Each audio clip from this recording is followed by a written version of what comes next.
Bismillahirrahmanirrahim. Assalamualaikum warahmatullahi wabarakatuh. A'udzu billahi samiil 'aliim minasy syaithaanir rajiim. Bismillahirrahmanirrahim. Alhamdulillahi rabbil alamin wassalatu wassalamu ala sayyidil mursalin sayyidina maulana Muhammad wa ala alihi wa ashabihi ajma'in. ولا حول ولا قوة إلا بالله العلي العظيم. اللهم افتح لنا حكمتك وانشر علينا رحمتك من خزائن رحمتك يا أرحم الراحمين. اللهم افتح لنا فتوح العارفين واجعلنا من العلماء العاملين واجعل أعمالنا خالصة لوجهك الكريم. اللهم انفعنا بما علمتنا وعلمنا ما ينفعنا وزدنا علما وارزقنا فهما. والحمد لله على كل حال ونعوذ بالله من حال أهل النار. وصلى الله على سيدنا محمد وعلى آله وأصحابه أجمعين والحمد لله رب العالمين. Bapak-bapak dan ibu-ibu yang saya muliakan, kita berada di akhir bulan Juli. Malam ini ya, tanggal 30 Juli ya. Seperti biasa kita tanya jawab ya. Saya coba tampung kalau ada pertanyaan. Mudah-mudahan saya bisa menerangkan atau menjawabnya. Silahkan nomor 1 siapa? Pas ya. Oh ada. Monggo silakan. Silakan. Waalaikumsalam warahmatullahi wabarakatuh.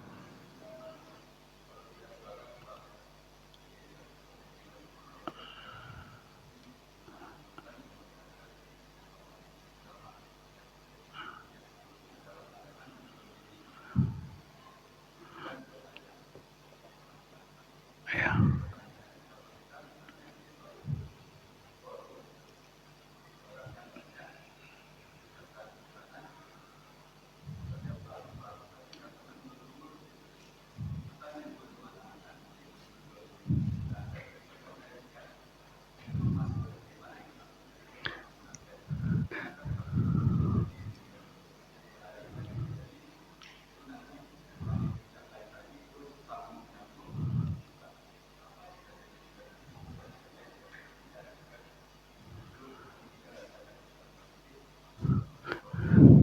Iya, tapi sedikit kurang jelas Pak ini.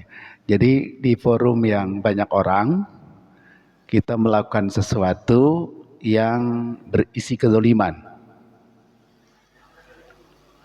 Punten ya. Iya, iya, iya. Ya, silakan. Ya.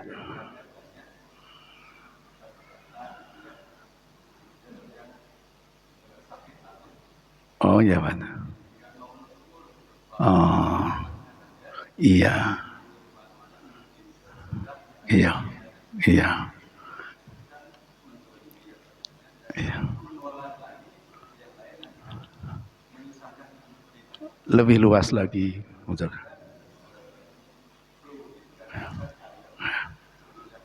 iya, iya,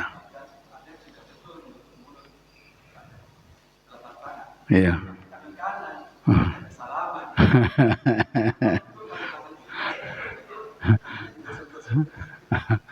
Iya. Iya, baik, terima kasih. Ini dalam adab pergaulan ya. Ternyata memang di akhlak atau adab umat Islam itu cukup rinci Pak itu.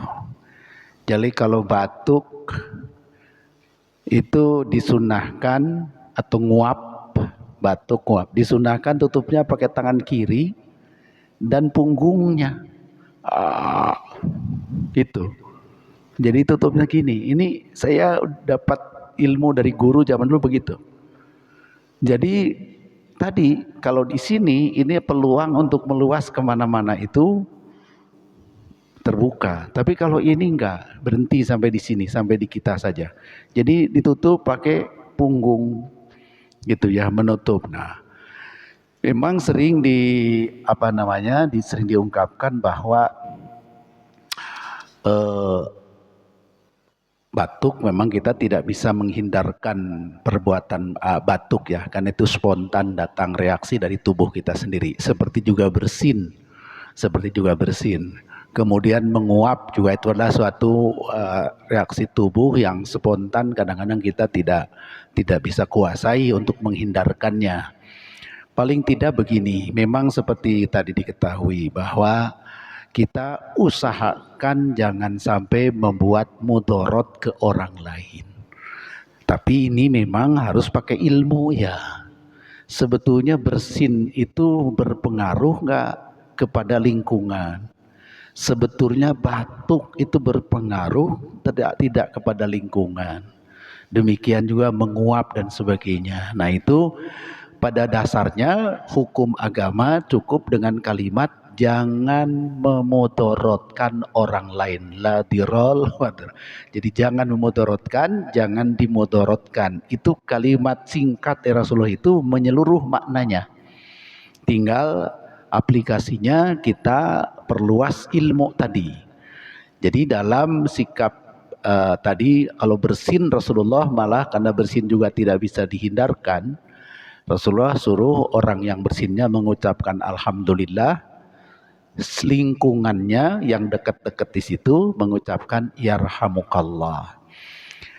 Apakah itu memudaratkan orang lain? Bisa jadi, tetapi bersinnya sendiri adalah reaksi benar dari tubuh kita mengambil hikmah.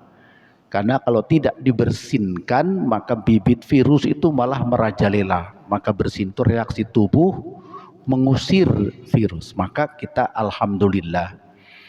Batuk sebetulnya hampir sama dengan bersin juga, karena batuk itu reaksi dari tubuh kita terhadap kondisi di sekitar saluran tenggorokan yang tidak nyaman, tidak kondusif, bisa terpengaruh oleh zat-zat tertentu yang masuk.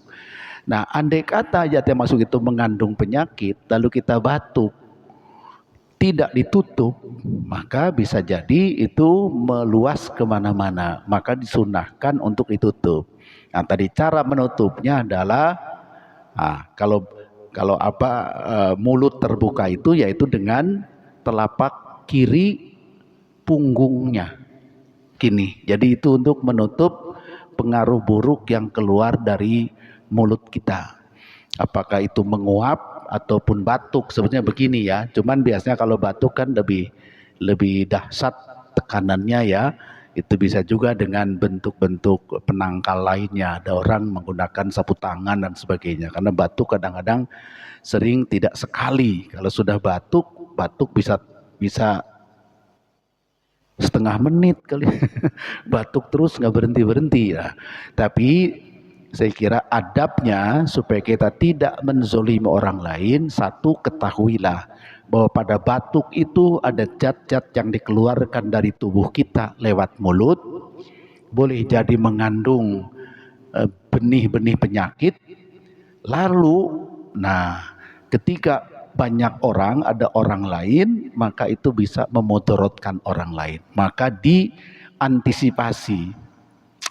Kalau tidak salah, saya sering lihat juga di poliklinik atau rumah sakit tulisan kalau batuk mohon ditutup gitu kan. Batuk mohon ditutup. Nah, jadi kalau batuk memang umumnya ditutup gini aja. Tapi tadi lagi-lagi begitu kita menyadari bahwa pada batuk itu ada benih-benih, boleh jadi ada benih-benih bibit penyakit, dan ini kita harus jaga. Bukan cuman jangan memudaratkan kita, jadi jangan juga menutup orang lain. Maka tadi caranya gimana? Nah, jadi kalau di orang banyak tutup, mungkin kita harus lap pakai sapu tangan dan sebagainya. Nah, sebelum bersalaman dengan orang lain, kita hendaklah mengerti bahwa tangan kita ini bersih kalau ingin berjabat tangan, itu ya. Jabat tangan sendiri pada zaman Rasulullah memang ada kebiasaan. Dalam beberapa naskah itu asal usul jabat tangan seperti ini itu dari Yaman katanya. Karena mungkin di Cina beda ya, begini Cina ya. Waktu kita COVID itu dipraktikkan gitu ya. Nah, tapi ada yang menuliskan asal usul musafahah itu dari orang-orang Yaman. Tapi kemudian Rasulullah melakukannya juga di masjid pun demikian. Nah, jadi saya kira dari sisi niat musafahah itu adalah memperakrab hubungan, maka ada kata-kata min tamamit tahiyah. Jadi musafahah itu salah satu menyempurnakan saling menghormati, itu jabat tangan. Kemudian Rasul ada hadis mengatakan fadilah dari jabat tangan. Ya, orang yang berjabat tangan karena Allah membaca sholawat, maka ketika tangan itu bersentuhan, Allah ampuni dosanya. Satu sama lain. Jadi itu. Tetapi tadi sesuai dengan pertanyaan Bapak, ada kaidah jangan memudorotkan diri sendiri, jangan memudorotkan orang lain. Maka kalau kita mengerti bahwa tangan kita ini dalam kondisi belum steril, tanda kutip ya, tidak mungkin steril banget gitu ya, maka kita usahakan untuk membersihkannya. Ya, kalau berjabat tangan orang lain dan tangan kita masih kotor, kalau misalnya sebaiknya itu dibersihkan dulu. Atau bisa pakai kain penghalang. Cuman biasanya orang curiga, kok pakai kain salamannya jijik ya sama aku ya. Bisa-bisa begitu ya. Tapi tujuannya itu takut tangannya sedang kotor sebetulnya, karena akan menular. Kalau sudah menular ke orang lain menular lagi ke orang lain. Nah, sejauh mana mudorotnya? Itulah yang kemudian kemarin itu waktu musim COVID, kenapa kita harus personal distancing? Dikhawatirkan begitu sebetulnya. Kita carrier, kita membawa virus menular ke seseorang, orang ke orang lain. Jadi kita betapa banyak kita menyebarkan mudorot ke orang banyak. Maka tempo hari teori ahli kesehatan social distancing atau personal dipisah atau jangan banyak-banyak karena kondisi seperti tadi. Nah, sebetulnya ilmu itu berlaku sampai saat ini juga jika diri kita ya baik pada mulut maupun pada tangan mengandung hal yang memudaratkan orang, sebaiknya itu dijaga, jangan sampai menular kemana-mana. Oleh karena itu, Pak hormat, contoh ekstrimnya kalau baca kitab fikih, ternyata orang sakit tidak diwajibkan sholat Jumat. Orang sakit. Kenapa? Boleh jadi dia repot karena sakit.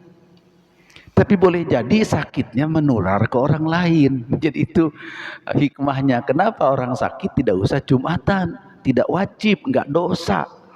Kalau sudah betul-betul sakit. Nah, ada dua kemungkinan. Pertama, yang bersangkutannya lemah karena sakit, tidak bisa. Kedua, boleh jadi sakit itu bisa menularkan ke orang lain.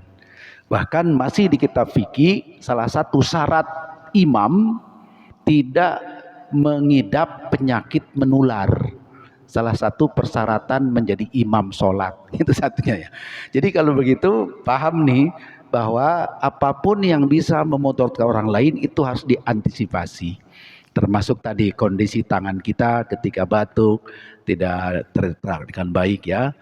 Saya kira kalau zaman sekarang ini sudah banyak cara ya untuk mensterilkan itu. Ada sapu tangan, kalau itu di mulut maksudnya di tangan sanitizer. Saya kira itu oleh agama itu termasuk yang didukung lah, karena supaya bibit-bibit penyakit itu bisa diantisipasi tidak menular ke orang lain. Jadi saya kira begitu ya Pak. Jadi pada prinsipnya dengan ilmu yang kita ketahui, gunakanlah prinsip tadi, jangan memudaratkan orang lain dan jangan dimudaratkan oleh orang lain. Jadi satu sama lain kita belajar menjaga, jangan merugikan pihak lain. Salah satu diantaranya kemungkinan tadi, dari bentuk bersin, dari bentuk batuk, dari bentuk menguap dan sebagainya, Maka itu sunnah ditutup semua itu untuk menghindarkan mudorot yang meluas kemana-mana. Saya kira begitu, Pak. Terima kasih. Ya. Ada lagi? Ya, monggo silahkan. Ya.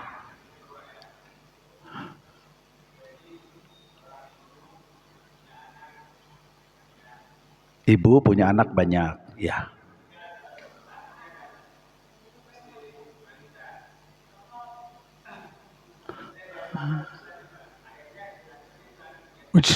Diracunin. Di mana ini?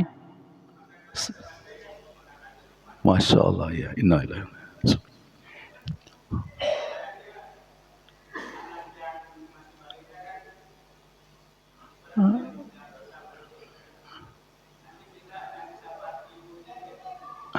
Iya. Iya, subhanallah.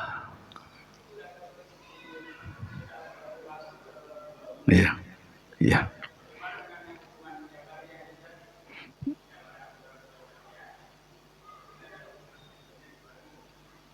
Iya, iya, iya, iya. Ada kasus ya tempo hari ya. Tahun berapa itu lupa saya dengar yang begitu. Ya, pertama apapun yang terjadi itu adalah takdir Allah. Apapun yang terjadi ya, termasuk peristiwa itu. Jadi apakah itu ada di Lauh Mahfuz? Iya. Ada bahwa si ini akan lahir, lalu lahirnya begini, lalu punya anak, lalu kelaparan, lalu bunuh diri rame-rame. Ada, Allah sudah maha tahu dari sebab awal dan si orang sebenarnya. Lalu sekarang pertanyaan kedua, hukumnya apakah anak yang meninggal karena masih kecil berarti dia tidak berdosa? Ya. Lalu bisakah memberi syafaat kepada ibunya kelak? Ya. Pertama, bunuh diri itu adalah dosa. Ya, pasti itu dosa. Membunuh orang juga dosa, membunuh diri sendiri juga dosa. Yang kedua, bunuh diri lantaran kelaparan itu juga dosa. Jangan sampai membunuh siapapun karena takut tidak makan. Nah, jadi mohon maaf ya, tetap si ibu itu salah dari pandangan agama. Karena tidak punya apa-apa. Maaf ya. Betulkah tidak punya apa-apa sampai bunuh diri karena tidak punya makanan? Sudah sejauh mana ikhtiarnya? Ikhtiar mencari rezeki untuk dia makan dan untuk anak-anaknya. Itu ikhtiar akan dipertanyakan sejauh mana ya. Karena ada ayat wa ma min dabatin fil ardi illa 'alallahi rizqaha wa ya'lamu mustaqarraha. Jadi sebetulnya semua makhluk hidup itu sudah ada rezekinya. Ya. Kalau di Riyadhus Shalihin itu ada tuh dalam bab tawakal kalau tidak salah. Tawakallah seperti burung katanya. Seperti burung. Burung itu pagi-pagi terbang dari rumahnya dalam keadaan lapar. Dan pulang itu sudah kenyang. Bahkan bawa makanan untuk anaknya. Sehari-hari burung begitu. Jadi manusia disuruh ikhtiar. Itu gambarannya seperti burung. Nah, jadi kasus seperti itu tetap si ibu yang bunuh diri rame-rame itu salah dari sisi sejauh mana dia telah ikhtiar untuk bisa makan. Nah, kalau saja dia bermasyarakat, contohnya jadi jemaah Al-Hikmah misalnya nih, misal kan tinggal bilang sama ketua masjid, aku punya anak sekian, ternyata belum pada makan, beres kok. Saya menduga jangan-jangan si ibu itu nggak pernah ikut pengajian, nggak gabung dengan majlis taklim, nggak kenal Pak RT. Kalau menurut saya nih, kok bisa sampai keputusannya bunuh diri? Gitu. Maka dari sini tetap si ibu itu salah mengambil langkah bunuh diri rame-rame karena tidak punya untuk makan. Zaman Rasulullah ada orang miskin, banyak waktu itu. Datanglah ke rumah Rasulullah itu, saya belum makan. Sedang tidak banyak, Siti Aisyah cuman punya 1 biji kurma. Ada anak orang miskin, ibu-ibu bawa anak perempuan 2, belum pada makan. Siti Aisyah cuman punya kurma 1 biji, dikasih ke si ibu. Oleh si ibu dibelah 2, kasih anak yang 1, kasih 2, dianya sendiri tidak makan. Hari lain datang lagi istri yang lain, wanita yang lain, 3 juga sama dengan anak perempuan 2. Siti Aisyah waktu itu punya buah kurmanya 3 biji. Ini ada di Riyadhus Shalihin itu, Pak. Nanti kita ketemu hadisnya.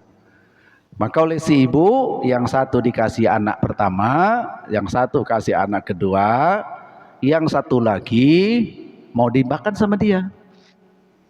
Tapi begitu mau dimakan, ini anaknya nggak kenyang, minta lagi. Maka yang ketiga, yang tadinya mau dimakan si ibu, dibelah lagi, kasih lagi sama anak yang pertama dan kedua. Dia tidak makan apa-apa.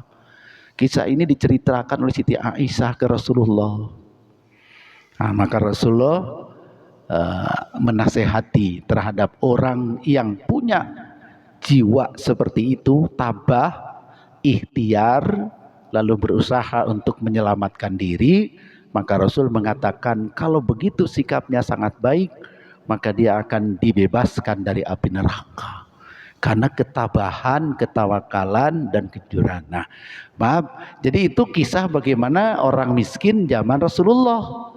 Dan tidak malu-malu dia datang ke rumah Rasulullah, ke Siti Aisyah. Saya belum makan sama anak saya, barangkali Tuhan punya. Nah, jadi Rasulullah ada ikhtiar juga sesuai kemampuannya. Bahkan pernah kasus Rasulullah karena tidak punya, akhirnya dia dirujuk ke sahabat lain. Siapa yang punya? Aku lagi gak punya nih, tolong bantu. Nah, jadi mohon maaf, dalam penilaian saya, si ibu yang mengambil keputusan bunuh diri dengan anak-anaknya itu tetap salah dari sisi agama, khususnya agama ya. Kalau segi hukum negara saya tidak tahu. Hukum agama salah karena dia belum ikhtiar maksimal, sehingga harusnya tidak sampai bunuh diri. Kedua, bunuh diri sendiri dalam agama adalah perbuatan dosa. Bisakah anaknya nanti memberikan syafaat?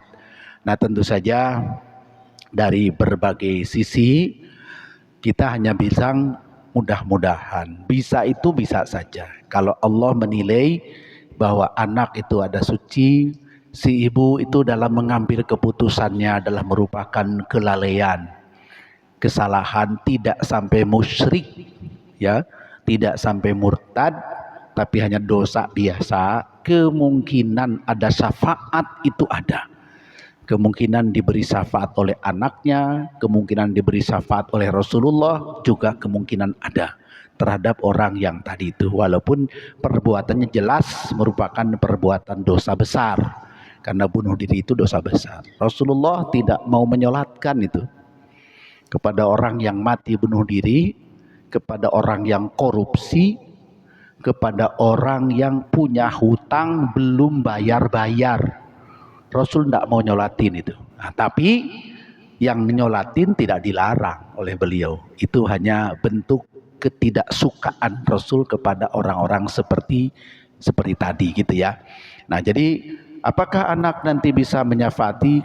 Kemungkinan memberi syafaat itu bisa saja sepanjang ibunya tidak musyrik ya. Tapi kalau musyrik memang tertutup sih.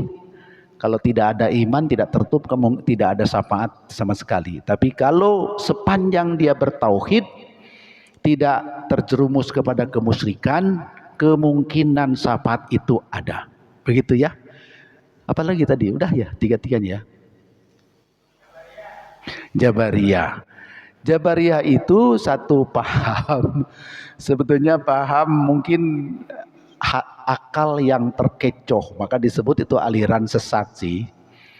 akal yang terkecoh. Di satu sisi percaya kepada Tuhan, benar, tetapi dalam keyakinan kepada Tuhan, khususnya Tuhan itu berkuasa dan berkehendak, lalu kita tidak punya kuasa, tidak punya kehendak.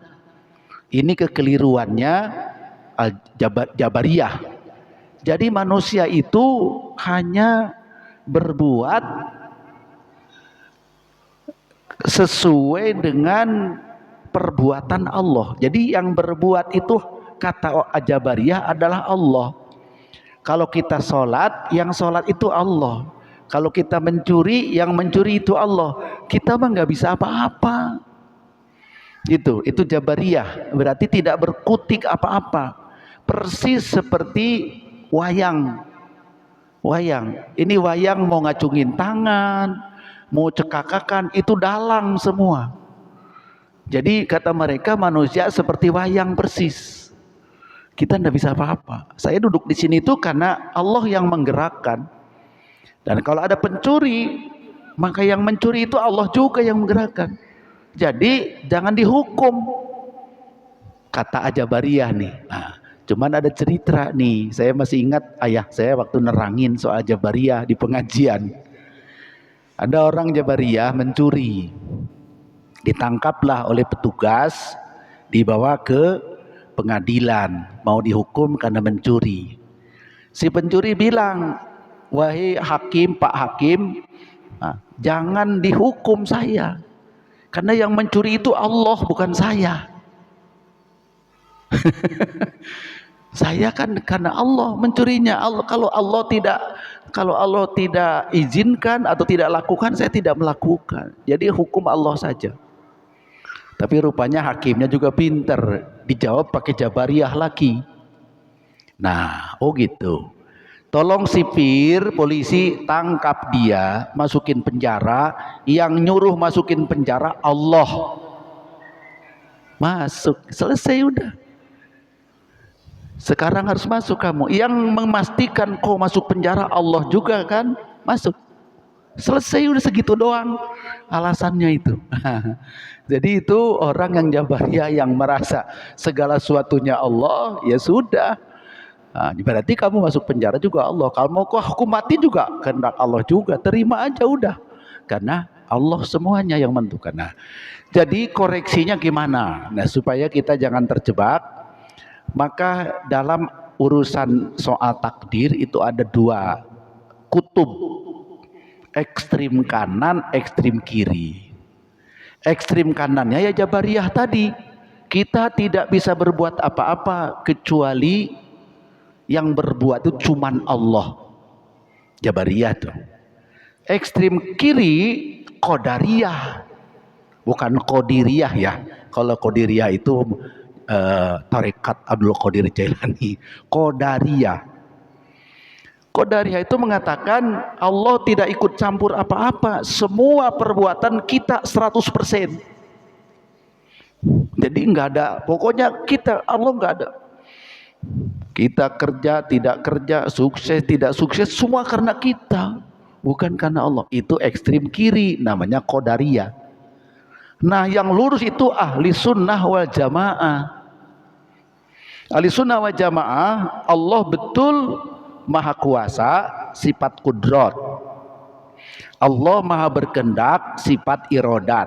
Itu nomor 7, nomor 8 dalam sifat wajib pada Allah ya.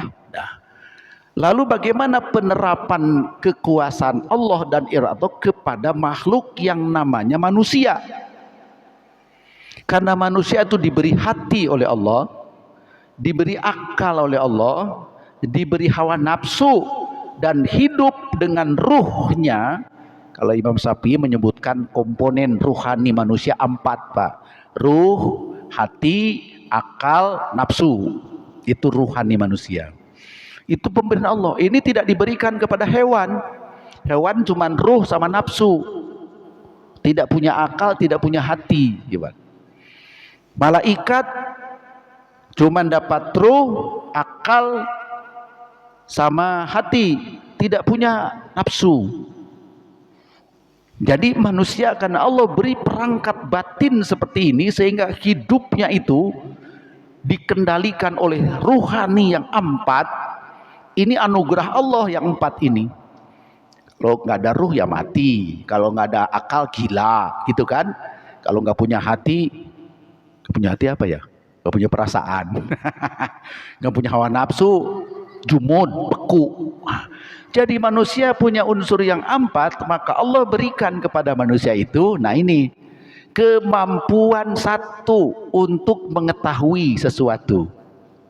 Dua, untuk menginginkan sesuatu. Tiga, untuk berusaha sebatas tertentu. Gitu. Tentu ada batas, karena usaha manusia seperti apapun pada batas tertentu mentok. Gitu. Jadi Allah memberikan pada batas tertentu kepada manusia satu pengetahuan. Maka kita jadi tahu itu atas kehendak Allah, atas anugerah Allah kita jadi tahu mana baik, mana buruk. Itu ilmu tuh. Setelah kita tahu mana baik, mana buruk, muncul dalam hati kita irodah, kehendak. Ah, ini bagus nih. Ini jelek nih. Ah, aku pingin yang bagus. Nah, itu kita diberi kemampuan itu. Yang ketiga, berusaha melakukan suatu menuju kepada yang baik itu. Sampai batas itu Allah berikan kepada kita. Jadi kalau kita tahu mana baik buruk, pilih yang buruk, kena sanksi. Gitu. Karena kita sudah diberi kebebasan sebatas itu. Tapi memang terbatas. Kita dari rumah mau ke masjid, mau sholat, tujuannya bagus. Satu, tahu bahwa sholat ke masjid itu bagus, perintah agama. Dua, kita mau memilih yang baik, yaitu berangkat mau ke masjid. Ketiga, usaha jalan ke masjid. Kesandung di jalan, nggak jadi kita sholat. Itu batas tuh Pak. Atau ada kendala apa, itu batas kemampuan kita, itu kan jelas. Jadi Allah memberikan pada batas tertentu kebebasan, tapi ada batasnya. Karena ada sesuatu yang tidak bisa ditembus kalau sudah di luar batas kita, gitu ya. Tapi pada lingkup di mana Allah berikan kepada kita, kita bisa melakukan. Lantaran bisa melakukan, maka kita mendapat upah kalau berbuat baik, mendapat hukuman kalau berbuat buruk. Karena dia dari awal tahu mana baik, mana buruk, mau milih apa dan sebagainya, kita sudah diberi. Gitu ya. Jadi Ahlus Sunnah wal Jamaah adalah tidak Jabariyah, tidak Qadariyah, tapi realistis sesuai dengan kehidupan kita sebagai makhluk Allah yang diberi kemampuan tadi, kemampuan mengetahui, kemampuan berkehendak, kemampuan untuk ikhtiar melakukan sesuatu, tapi pada batas Allah yang menentukannya. Batas tadi gitu ya. Itulah ahli sunnah wal jamaah. Jadi Jabariyah itu tidak punya pilihan apa-apa gitu. Itulah yang dimaksud la haula wala quwata illa billah. Kata-kata illa billah itu karena di situ ada Allah berikan kepada kita kemampuan pada batas tertentu. La haula wala quwata illa billah. Maka Bapak jangan suka begini, la haula wala quwata. Belum selesai. Illa billah. Kalau Bapak la haula wala quwata, berarti Jabariyah tuh. Kalau ada illa billah, kecuali dengan pertolongan Allah, lengkap sudah ahli sunnah wal jamaah itu. Begitu Pak ya. Kenapa? Doa itu bagian dari ikhtiar ya. Jadi doa itu bagian dari ikhtiar. Nanti dikabul tidak dikabul juga Allah yang menentukan ya.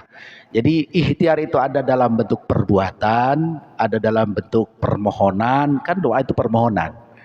Karena ya kita ya itu. Jadi semua itu terkabul tidaknya di tangan Allah SWT. Tapi berdoa itu termasuk dalam jenis ikhtiar untuk memperoleh apa yang diinginkan, gitu ya.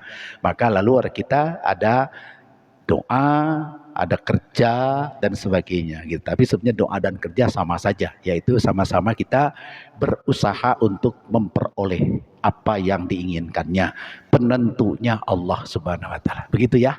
Ya, baik, terima kasih. Masih ada? Habis ya? Masih ada. Silahkan kalau ada. Mau nggak silahkan. Waalaikumsalam warahmatullahi wabarakatuh.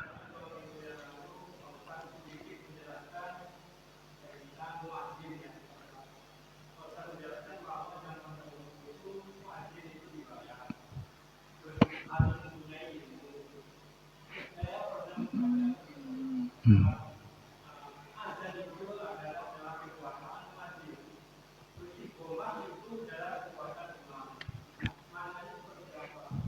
Ya.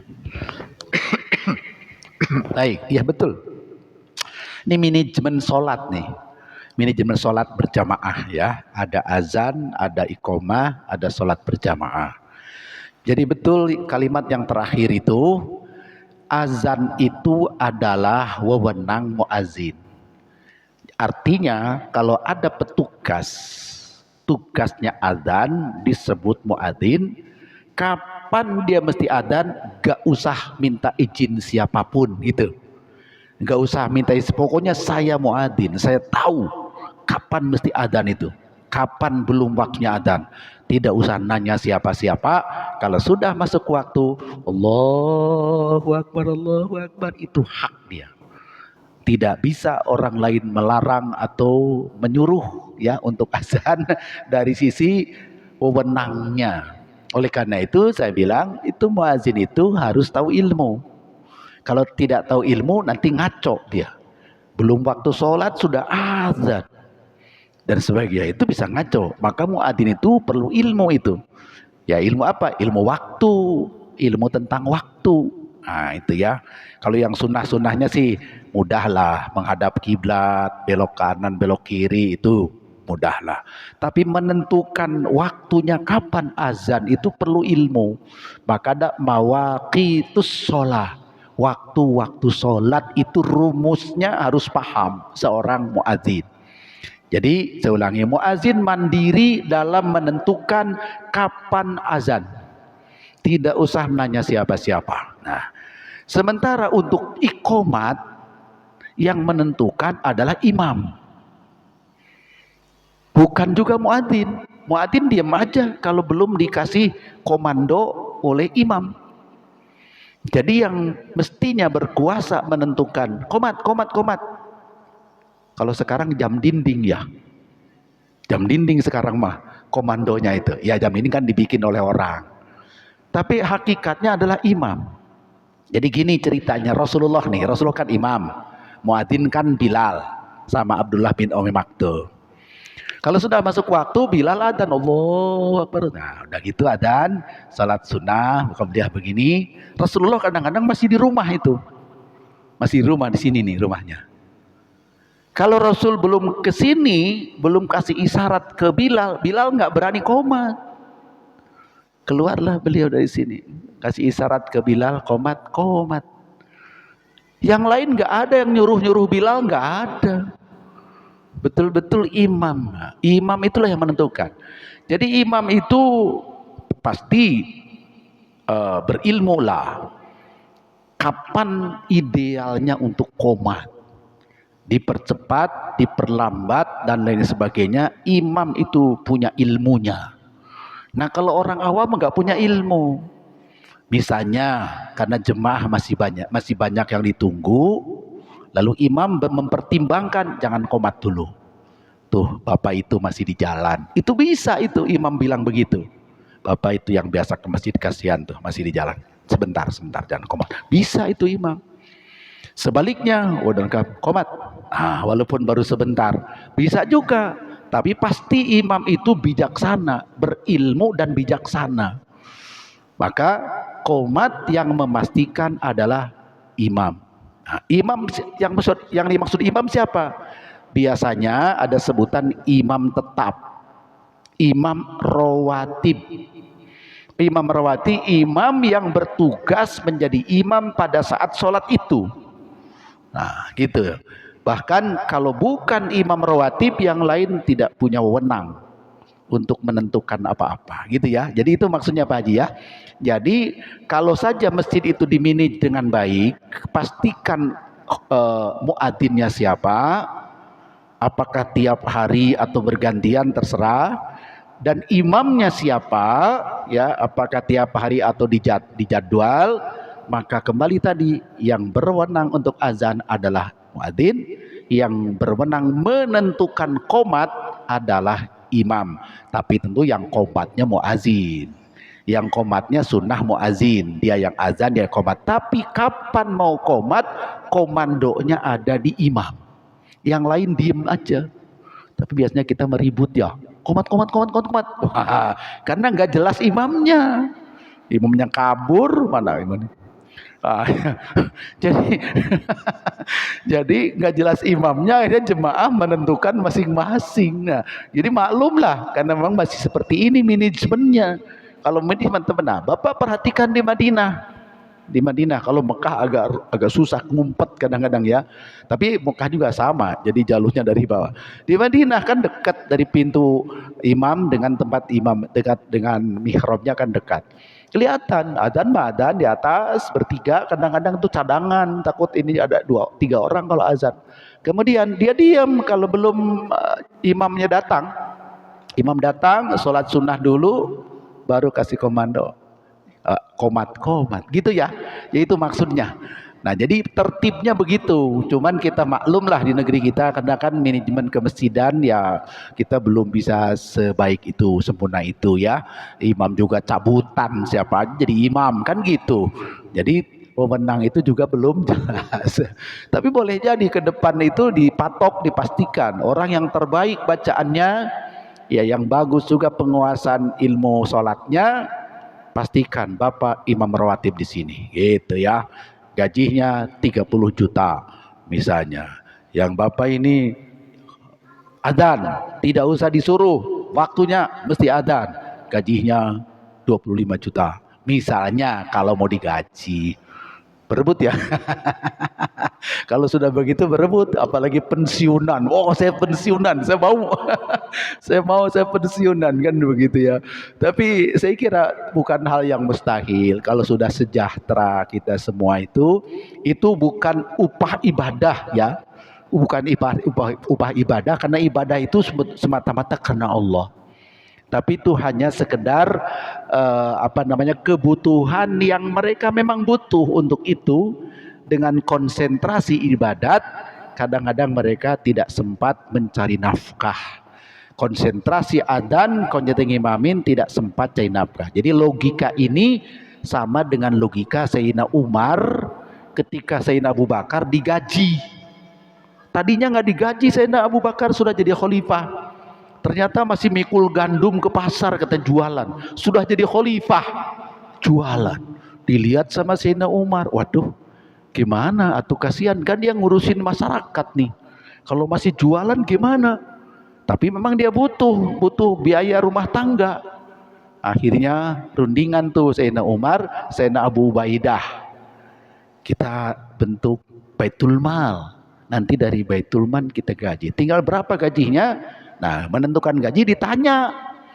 Abu Bakar punya istri berapa, punya putra-putri berapa, kebutuhan pokoknya berapa. Berarti nanti disiapkan dari Baitul Mal sekian. Jadi tenang, dia ngurusin, ngimamin sholat, ngurusin umat, berbagai keluhan ditangani dengan baik. Itu ya. Jadi itu. Jadi saya katakan kalau ada imam atau muadzin digaji, hakikatnya bukan membayar ibadahnya kepada Allah, tapi kewajaran kebutuhan hidup oleh umat diperhatikan. Itu saja intinya. Habis waktunya ya. Terima kasih, mohon maaf lebih kurangnya.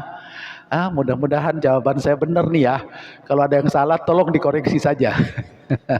Sama-sama hamba Allah, sama-sama ilmu kita sedikit. Wa ma utitu minal ilmi ila qalila, kata Allah. Memberi ilmu cuman sedikit-sedikit. Kalau ada keliru, Bapak Ibu jangan ragu-ragu mengoreksi ya. Saya senang sekali dengan koreksi itu supaya kita terhindar dari kekeliruan tadi. Terima kasih. Hadanallahu yakum ajma'in. Subhanakallahumma rabbana bihamdik asyhadu an la ilaha illa anta astaghfiruka wa atubu ilaik. Wassallallahu ala sayyidina Muhammad wa ala alihi wa ashabihi ajma'in. Walhamdulillahirabbil alamin. Wassalamualaikum warahmatullahi wabarakatuh.